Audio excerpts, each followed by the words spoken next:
பாகவதம் 95வது உபன்யாசம். சோபகிருத் வருஷம் கார்த்திகை மாதம் 21ஆம் தேதி வியாழக்கிழமை. 21/8/5125. இன்னொரு 2-3 நாளில் அத்தியனோத்சவம் ஆரம்பம் ஸ்ரீரங்கத்தில். அதில் இப்பொழுது நாம் 3வது ஸ்கந்தத்தில் 15வது அத்தியாயம் அதை பார்த்துட்டு வந்துட்டுருக்கோம். அது பார்க்கணும். இப்போ 14 முடிஞ்சிருக்கு. இந்த அத்தியாயத்தில் 50 ஸ்லோகங்கள். மைத்ரேயர் சொல்கிறார், திதியானவள் தன் பர்த்தாவை, அதாவது காஷ்யப பிரஜாபதியினுடையதும் பிறருடைய தேஜஸை பாழ் செய்வதுமான அவருடைய வீரியத்தை எந்த வேளையில் அவன் என் செய்வானோ உள்ள இருக்கிற கர்ப்பமானவன் என்ன அந்த கர்ப்பம் எப்படி அழிக்கப்படுமோ இந்திரனாலே என்று சங்கித்தவளாகி 100 வருஷம் வரையில் கர்ப்பத்தை தரித்திருந்தாள். அல்லது இதுவே, அதாவது இந்த குழந்தைகளாலே உலகுக்கு பெரிய அனர்த்தம் ஏற்படுமே என்பதற்காகவும் அதை வெளியில் விடாமல் தரிச்சிருந்தாள். அந்த கர்ப்ப தேஜஸினாலே உலகம் முழுவதும் சூரியன் முதலான வெளிச்சமெல்லாம் மழுங்க பெற்றதாயிற்று.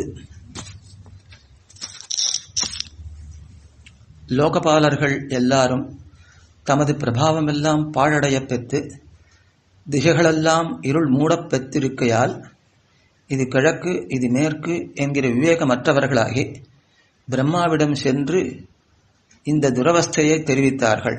அதாவது ரொம்ப மோசமான ஸ்திதியை தெரிவித்தார்கள். தேவதைகள் சொல்றா, வாரீர் வல்லமையமைந்த பிரம்மதேவனே. தேவதா ஊச்சுகு கமயேதத் விபோவேத்த சம்விக்னா யத்வயம் பிருஷம் நஹ்யவ்யக்தம் பகவதः காலேன அஸ்பிருஷ்டலாத்மனः. தேவர்கள் முறையிடுகிறார்கள், பிரபுவே, காலத்தின் சக்தியினாலே குறைவு சொல்லாதபடி இருக்கிறது உங்களுடைய ஞானம். காலம் போக போக மனுஷர்களுக்கெல்லாம் ஞானம் குறையும், உமக்கு அப்படி இல்லை. ஆகவே தங்களுக்கு தெரியாதது ஒன்றுமில்லை.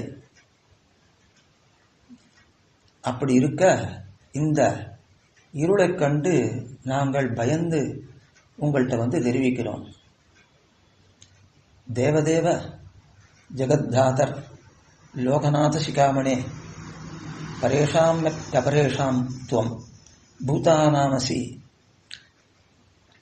பாவவித்து.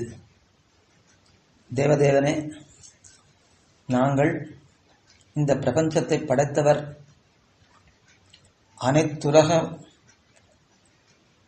அனைத்துலக பாலகர்களுக்கும் தலைவர். அதாவது லோகநாத, அங்க ஒரு பதம் வருது, லோகநாத சிகாமணே. அது வியாக்கியாதா வீரராகவர் காட்டுறார். லோகநாத சிகாமணே, லோகநாதானாம் சிகாமணே, பரேஷாம் அபரேஷாம் அதோஷா அதபேக்ஷயா அஸ்மதபேக்ஷயா பூர்வேஷாம் அர்வாச்சீனானாம் ச பாவ வித் அபிப்பிராயஜ்ஞோ அசி இதி. அதாவது லோகநாதர்கள் அப்படின்றவ லோகத்தையே நிர்வகிக்கக்கூடியவா, அவ பெரிய ஞானிகள் தான். பரர்களுக்கும் அபரர்கள் பக்கத்தில் இருக்கிறவாளுக்கும், முன்னால இருந்தவர்களுக்கும் பின்னால வரப்போறவர்களுக்கும் எல்லாருடைய பாவத்தையும் மனசுல இருக்கிறதையும் அந்த அபிப்பிராயத்தை அறிகிறவர் நீர் என்று இந்த லோகநாத சிகாமணி என்ற சப்தம் சொல்றது.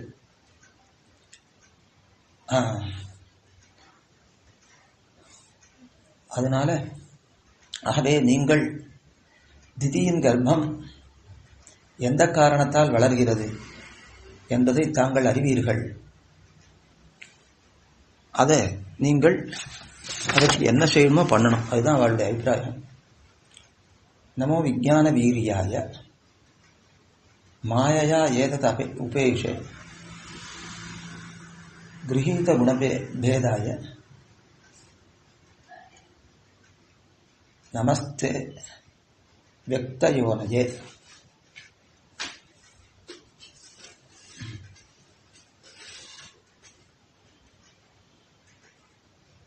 அங்குள்ள வண்டுகள் பகவானுடைய அப்புறம் இந்த ஒரு ஸ்லோகம் சேர்த்து சொல்றார்.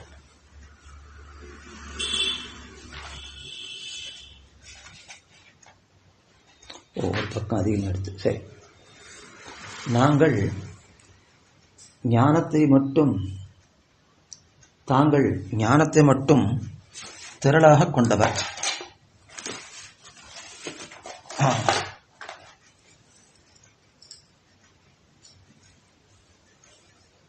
பிரம்மதேவராகிய இந்த திருமேனி மாயாசக்தியினால் தாங்களாகவே ஏறிட்டு கொண்டது. அதாவது பகவான் நமக்கு அந்தரியாமையாக இருந்து அதை உண்டாக்கியிருக்கான். அதனால அவர் தன் விருப்பத்தினாலே இந்த ரூபத்தை எடுத்துட்டு இருக்கார். ரஜோகுணத்தையும் ஏற்றுக்கொண்டுள்ளீர்கள். தாங்கள் தோன்றியதுடைய உண்மை காரணத்தை அறிந்தவர் யாரும் இல்லை. கட்டையை மேலே போட போட தீ மேலும் மேலும் பருகுகிறது.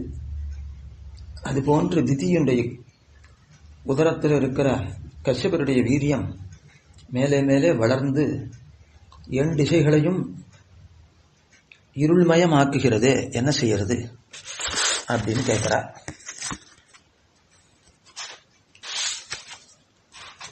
மைத்ரேய உவாச்ச.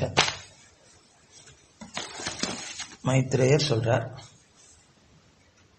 அது 11வது ஸ்லோகம்.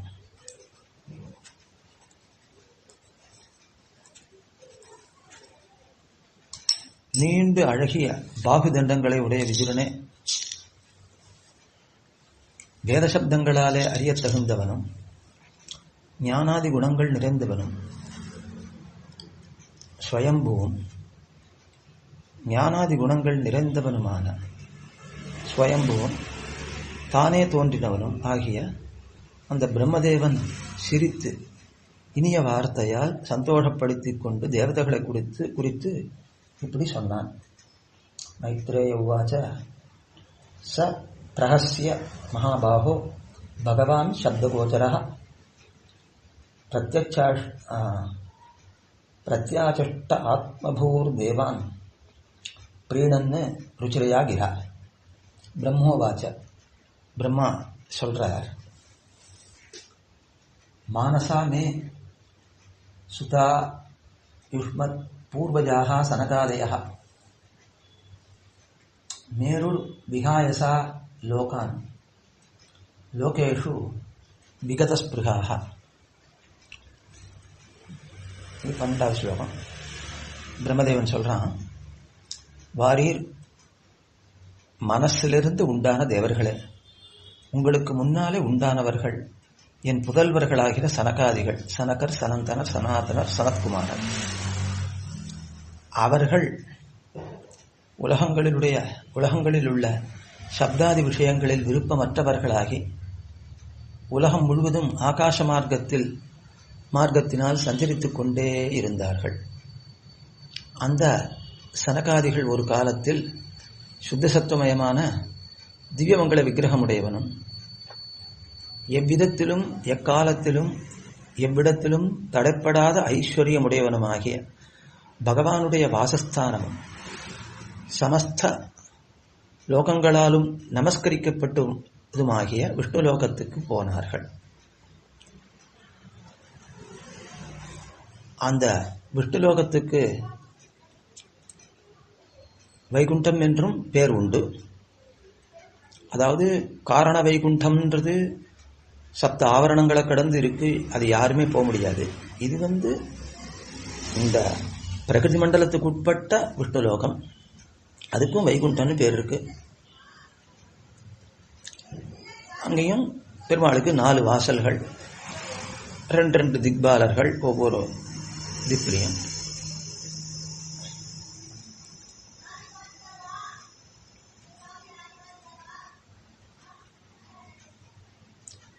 பலரும் பகவானுடைய ஆகாரத்தை நிகர்த்த ஆகாரமுடையவர்கள். இவ்வுலகத்தில் கேவலம் சஸ்திரத்தினால் அறியக்கூடியவனும் ஞானசக்தி முதலான குணங்கள் நிறைந்தவனும் ஜகத்துக்கு முக்கிய காரணனும் சர்வஸ்மாத் பரணமாகிய பரமபுருஷன் ரஜோகுணமும் தமோகுணமும் தீண்டப் பெறாமல் சுத்தசத்துவமயமான திவ்யமங்கள விக்கிரகத்தை தரித்து தன்னை சேர்ந்தவர்களாகிய நம்மை களிப்புறச் செய்து கொண்டு வீத்திருக்கிறான். அந்நியும் இவ்வுலகத்தில் நிஸ்ரேயசம் என்னும் பெயருடைய இந்த உலகத்திலே ஒரு வனம் இருக்கிறது. அந்த வனம் அந்தந்த ரிதுக்களில் எந்தெந்த வகையான புஷ்பங்கள், காய்கள், பழங்கள் அவைகள் விளையக்கூடுமோ அவை எல்லாம் சர்வகாலத்திலும் மாறாதிருக்க பெற்றவைகள், மிகுந்த சோபை அளிப்பவைகள், மிகுந்த அழகை கொடுக்கிறவைகள்.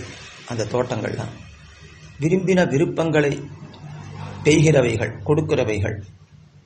பற்பல விருட்சங்களால் மிகுதியும் விளக்கமுத்து கைவல்யமே பேரானந்தமயமான ஆத்மானுபவம் என்னும் மோட்சமே இங்கனம் ஓர்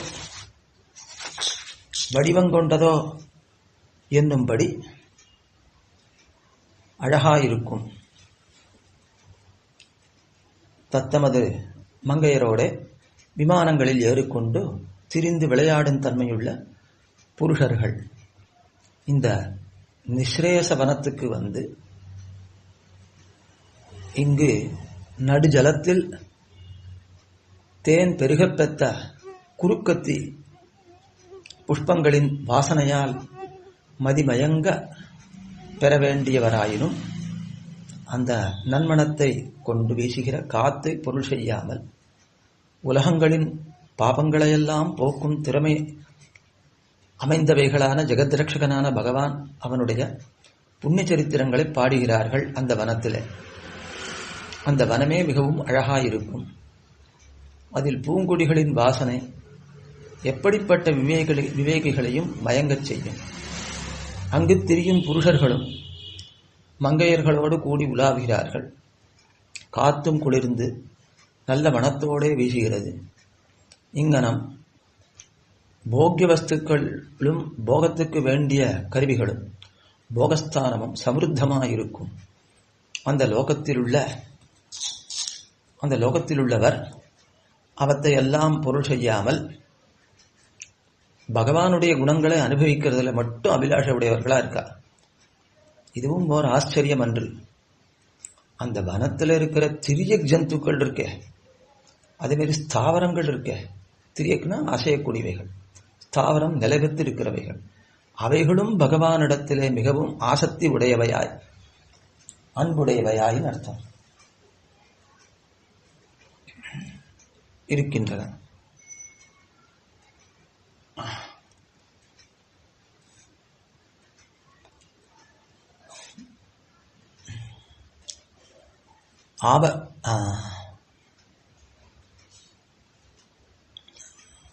பகவான் அங்கே மந்தாரம், குறுக்கத்தி, மருதாணி, நெய்தல், செண்பகம், அரணம், புன்னை, நாககேசரம், மகிழ தாமரை ஆகிய இவையெல்லாம் துளசியின் கந்தத்தை வெகுமதித்திருந்ததை கண்டு அந்த வனத்தில் உள்ள பாரிஜாத விருட்சங்களும் நெய்தல் முதலியவைகளும் நன்மணமுடைய நமது புஷ்பங்கள் இருப்பினும் பகவான் துளசியை அணிந்து அதை வெகுமதிக்கிறானே. துளசி ஜன்மாந்தரத்தில் செய்துள்ள தவமே உனக்கு தனம், அதனாலதான் உன்னை பகவான் அவ்வளவு ஆதரிக்கிறான் என்று மனத்தில் துவேஷமில்லாமல் ஸ்தாவரங்களும் பகவானுடைய சம்பந்தத்துக்கு ஆசைப்படும்படியான விவேகிகளான புருஷர்கள் அவர்களுடைய போகஸ்தானமாக இருக்கிறது. போகஸ்தானத்தையும் போக்கிய வஸ்துக்களையும் போக உபகரணங்களையும் கொண்டதாக அந்த விஷ்ணுலோகம் இருக்கிறது. இவைகளையெல்லாம் அனாதரித்து மதிமயங்கப் பெறாமல் பகவானுடைய குணங்களை பாடுவது ஓர் ஆச்சரியம் அன்று. ஏன்னா அவர்கள் சேத்தனர்கள், எது ஒசந்ததுன்னு தெரியும் அவளுக்கு. அன்னியும் வைகுண்டலோகம் பகவானுடைய பாதார விந்தங்களில் தலைவணங்கி நமஸ்காரம் செய்வது மாத்திரத்தினால் கிடைத்தவைகளும் வைடூரியம், மரதகம், ஸ்வர்ணம் இவற்றால் ஏற்றப்பெற்றவைகளும்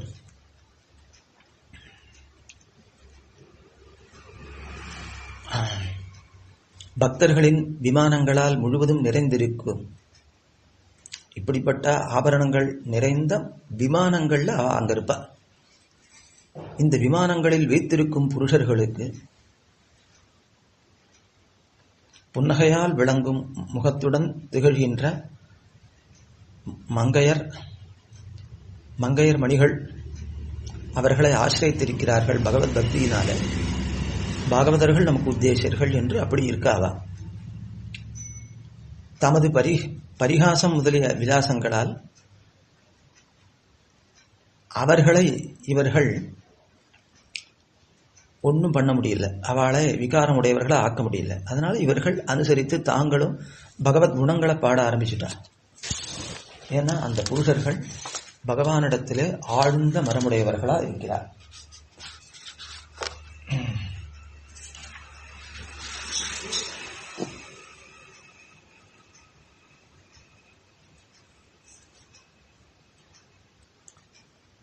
மனித பிறவி பெறுதல் அரிதிலும் அரிது. பிரம்மாவான நானும் மற்ற தேவர்களும் மனித பிறவியை வேண்டுகிறோம். மனித பிறவியில்தான் தத்துவஞானமும் பெறவும் நற்கர்மங்கள் செய்யவும் வாய்ப்புகள் அதிகம். அத்தகைய மனித பிறவி பெறும் சிலர் பகவத் பிரீதிகரமான நற்கர்மங்களை செய்யாது ஒழிகிறார்களே, அந்தோ பரிதாபம். அவர்கள் எங்கும் பரவி நிற்கும் பகவானது மாயையில் மயங்கி நிற்பவர்களே. யோபியர்த்திதாமபி ச நோ நிருகதிம் பிரபன்னா ஞானம் ச தத்துவ விஷயம் சகதர்ம யத்ர நாராதனம் பகவதோ விதந்தி அமுஷ்ய சம்மோகிதா விததயா பத மாயையாதே. இப்ப சொன்ன அர்த்தம் இந்த ஸ்லோகத்தில் இருக்கு.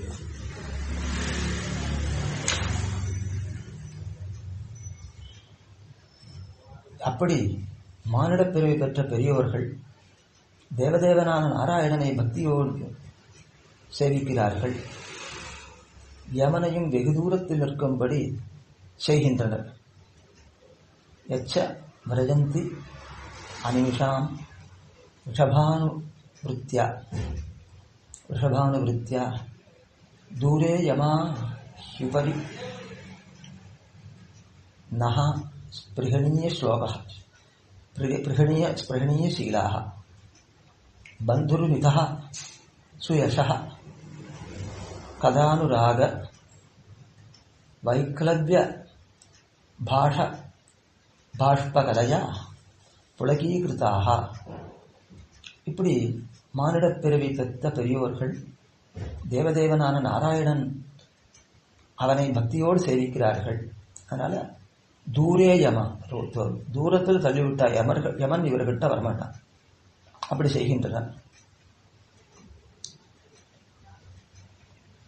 அவர்கள் ஒருவரோடொருவர் பகவானிடம் கொண்ட பக்தியினாலே உலகத்தில் அவன் திருப்புகழை பாடி கழித்து கூத்தாடுகின்றார்கள். இப்படி இருக்கிற போது அவர்களுக்கு யமம் நியமம் முதலான வழிமுறைகள் எதற்கு? எப்பொழுதுமே பகவான் ஈடுபட்டவர்கள். யம நியம ஆசன பிராணாயாம பிரத்யாகாரங்கள் என்பவை பகவானிடத்துல அதிமாத்திர பக்தியை உண்டாக்குறது தான். அவளுக்கு சுபாவம் வந்துடுச்சுன்னா இவைகள் தேவையில்லை. அவ்வாறான பக்தர்களின் நிலை நமக்கு ஏற்படாதா என்று தேவர்களான நாம் ஏங்குகிறோம். அந்த பரமபாகவதர்கள் நம் சத்தியலோகத்துக்கும் மேலுள்ள வைகுண்டலோகத்தை அடைகிறார்கள். என்ன 25 ஸ்லோகம் முடிகிறது. இதோட பாகவதம் 95வது உபன்யாசம் முடிந்தது. ஆழ்வார் திருவடிகளே சரணம், எம்பெருமானார் திருவடிகளே சரணம், ஜீயர் திருவடிகளே சரணம்.